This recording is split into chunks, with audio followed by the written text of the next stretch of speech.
غادي نشارك معكم البنات واحد الوصفه اللي رائعه. كي كتشوفوا غزاله كريم اللي رائع يديري في الجسم ديالك كله بهذا الشكل هذا.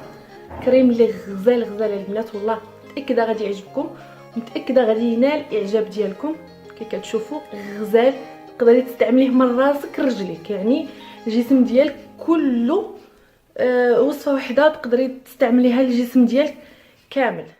سلام البنات، كي دايرين؟ كنتمنى تكونوا بخير وعلى خير بصحه جيده، احوال طيبه ان شاء الله. اليوم فيديو جديد ووصفه جديده.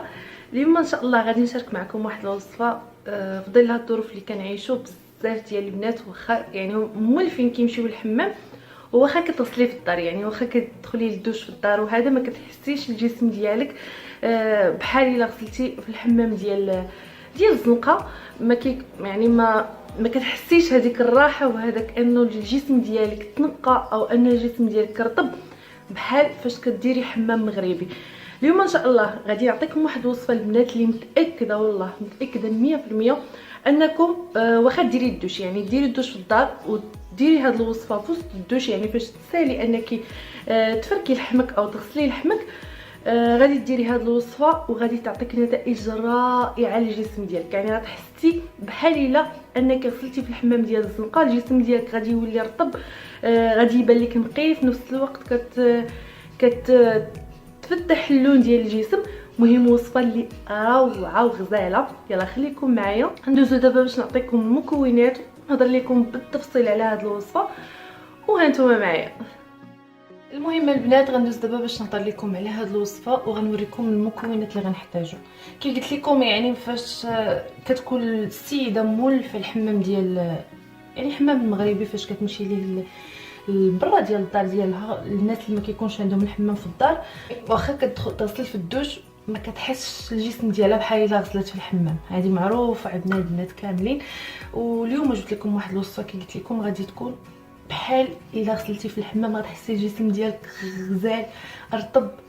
وإلا داومتي عليها كوني اكيده غادي توحد لك اللون ديال الجسم ديالك كامل. المهم اول حاجه غنحتاجو في هذا المكون، اول مكون، وكملوا معايا الفيديو متاكده غادي تعجبكم هذه الوصفه. هي سهله وبسيطه وفي نفس الوقت رائعه.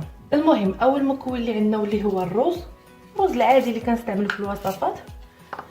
المهم البنات غناخذ منه تقريبا 2 معالق هكا متوسطين، 2 معالق فقط، لانه انا بغيت غير الماء ديالو، يعني ما بغيتش الرز، يعني ما بغيتش هاد الحبيبات ديال الرز، ولا بغيت غير الماء ديالو فقط. غنضيف لها 2 معالق ديال الرز، غنضيف لهم 2 كيسان ديال الماء، يكونوا غير صغار، يعني كيسان غير صغار ماشي كبار صافي. وغنديرو فوق النار وغنخليه حتى تجي يعني ديك الطبخه الاولى، يطبخ ديك الطبخه الاولى مزيانه صافي ونحيدو. المهم البنات في هاد الوقيته اللي يكون عندي الرز هنايا كي كتشوفوها هو يعني كيطبخ باقي ما طبخ. المهم درتو فوق النار. غادي ندوز باش نوجد واحد المكون اخر وغنخليه على ما يوجد ليا الرز باش نكمل معكم التتمه ديال الوصفه. حتى نتوما ديروه هكا باش حيت ضروري هاد كي كتشوفوا هنا عندي الغسول المغربي هو هذا. كتمشي عند العطار كتقولي لي الغسول الخضر وكيعطيه لك هو هذا. كاين في المغرب وكاين حتى برا المغرب على ما اظن. المهم كيجي بهذا الشكل هكا، رائع البنات الجسم وحتى الوجه غزال حتى الوجه. وهاد الوصفه راه زوينه حتى الوجه ديالكم، يعني غديروها حتى لوجهكم. المهم غناخذ هنا تقريبا عندي واحد 2 معالق يكونوا كبار ديال الغسول، وغنضيف لهم هنايا واحد نص كاس ديال الماء، نص كاس ها هو كي كتشوفوا نص كاس بالضبط. وغنحاول انني ندير ليه بحال هذا الشكل هكا يدخل، يعني ما يبقاش يبان الغسول كله يتغطى بالماء. شفتوا كيفاش؟ وغادي نخليه على جنب كيرطب. هذه اصلا هي الطريقه اللي معروفه على الغسول كدار ليها. ان شاء الله في الفيديوهات الجايه نصاوب لكم الغسول معطر منسم بالعشوب كيجي غزال الشعر والوجه حتى الجسم. بالنسبه للعريسات يعني نهار عرسه كتشدو كتدهن به الجسم ديالها كامل، كتبقى فيها واحد الريحه اللي رائعه بزاف. المهم كي قلت لكم غتخلوا هذا الغسول هكا كيرطب، وهذا الرز ديالي ها هو وجد. شفتوا ها هو بدا كيطبخ، غنغير طلع الطبخه الاولى صافي وغنسد عليه وغنكمل معكم الوصفه. المهم البنات غناخذ الرز ديالي، ها هو غناخذ غير الماء حيت بغيت غير الماء ديالو بوحدو، غادي نصفيه بحال هكا. غادي نرجعو لنفس الاناء اللي درت فيه في الاول، غنرجع ليه هذا الماء ديال الرز بحال هكا، وغادي نضيف ليه واحد المكون اخر اللي هو نشا او دقيق الذره او مايزينا، كل واحد وكيفاش كيسميه. معلقه كبيره، ما بغيتش الخليط يجي بحال الكريمه لاصقه مزيان، وما بغيتوش يجي مرخوف بزاف. المهم نتوما غتشوفوا كيفاش غادي يكون. غادي نخلط هنايا نشا، تقدروا انكم تخلطوها مزيان، تقدروا انكم تخلوا الماء ديال الرز حتى يبرد عاد باش ديروا ليه النشا باش ما يوليش مكلكع عندكم. وغنردوا فوق النار تقريبا واحد 5 دقائق ولا 4 دقائق، غير كتشوفوه بدا كيتجمع وكتحيدوه.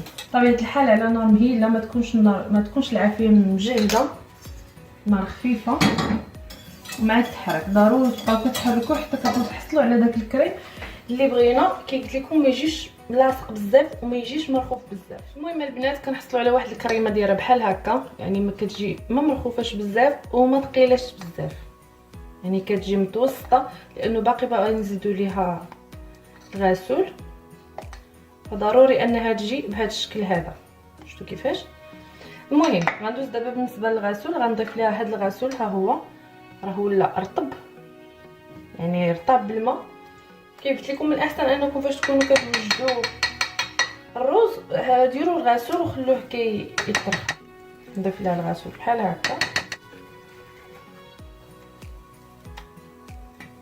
صافي، وغادي نخلط مزيان. ضروري ديروا الخلاط بحال هكا اليدوي، الطراد اليدوي، وتخلطوا.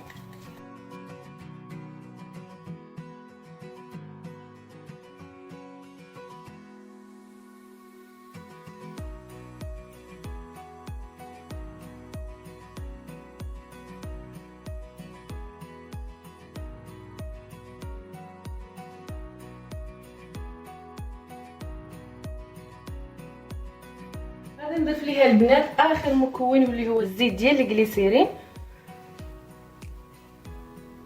كي قلت لكم معلقه تكون غير صغيره. المهم البنات كي قلت لكم كتخلوه حتى يبرد، يعني الا غديري شي حاجه بحال هكا بلاستيك خليه حتى يبرد مزيان، ولا غديري شي حاجه ديال الدجاج معليش ديري واخا سخون احتفظي فيها. المهم انا غنديرو في هاد العلبه، هاد البواطه.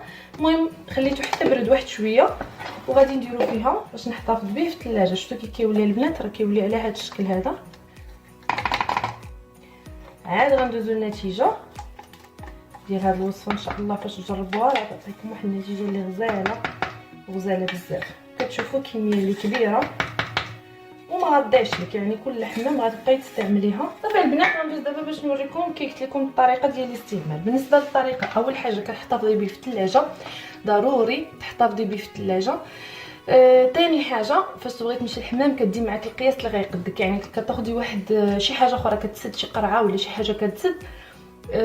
نقولوا الدوش، يعني فاش تدخلي للدوش في الدار ديالك كتهزي غير القياس من هاد البواطه، وبطبيعه الحال بالملعقه، يعني ما تهزيش بيدك هكا ولا شي حاجه باش يبقى هذا صالح للاستعمال المره الثانيه. صافي ملي كتاخدي منه القياس اللي بغيتي بحال هذا الشكل هذا، نقولوا هذا اللي دخلتي معك الحمام فاش كتسالي، يعني كتسالي الجسم ديالك نقا، يعني حتى تكوني فركتي لحمك مزيان حيدتي منه الوسخ، ديك الساعات كتهزيه وكطليه الجسم ديالك كله، وجهك عنقك الجسم ديالك كامل من الفوق للتحت. حتى الا بغيتي ديري لشعرك راه مزيان، يعني تقدري ديري حتى للشعر ديالك، تعمري شعرك مزيان به، يعني لحمك كامل. الا كنتي تقدري تجلسي ربع ساعه راه مخيره، ما قديتيش غير 10 دقائق كتخليه في الجسم ديالك ومن بعد كتغسلي. المهم كديري بحال هذا الشكل هذا، بحال هكا. شفتوا كيفاش؟ بحال هكا ديريه للجسم ديالك كله. قلت لكم حتى تقدري ديري حتى للشعر ديالك راه مزيان. شفتوا كيفاش؟ بحال هكا. شتي؟ كطلي اللحم كله، شعرك، الجسم ديالك، وجهك، كلشي. وكتخليه من بعد كتشد ملي كتفوت ديك 10 دقائق ولا ربع ساعه كتغسلي اللحم ديالك كله بالماء. تقدري انك ما ديريش كاع الصابون، يعني بالرطوبه اللي غتكون في الجسم ديالك وهذا تقدري كاع تستغني على الصابون. الناس اللي كيعانيو من الصابون تقدري كاع ما باقيش ديريه الجسم ديالك. مور فاش تجربي هاد الوصفه متاكده غادي تستغني على الصابون، لانه كيرطب والمداومه عليه راه كتوحد الجسم، وشي حاجه اللي زوينه بزاف بزاف. والله ما كرهت البنات كاملين يجربوه، خصوصا قلت لكم في هذه الفتره الحمامات مسدودين. يعني ما الا ما مشيتي للحمام، كاينين اللي ما غسلات في الحمام ما كتحسش الجسم ديالها راه نقى مزيان، ولكن مع هذه الوصفه غادي تحسيه نقي 100%. المهم كنتمنى تجربوها ان شاء الله، وكنتمنى تعتمدوها دائما باش توصلوا للنتيجه اللي نتوما بغيتو في الجسم ديالكم، لانها وصفه اللي رائعه بزاف بزاف بزاف. وبصحه والراحه، نتلاقاو ان شاء الله في فيديو جديد ووصفه جديده باذن الله. السلام عليكم.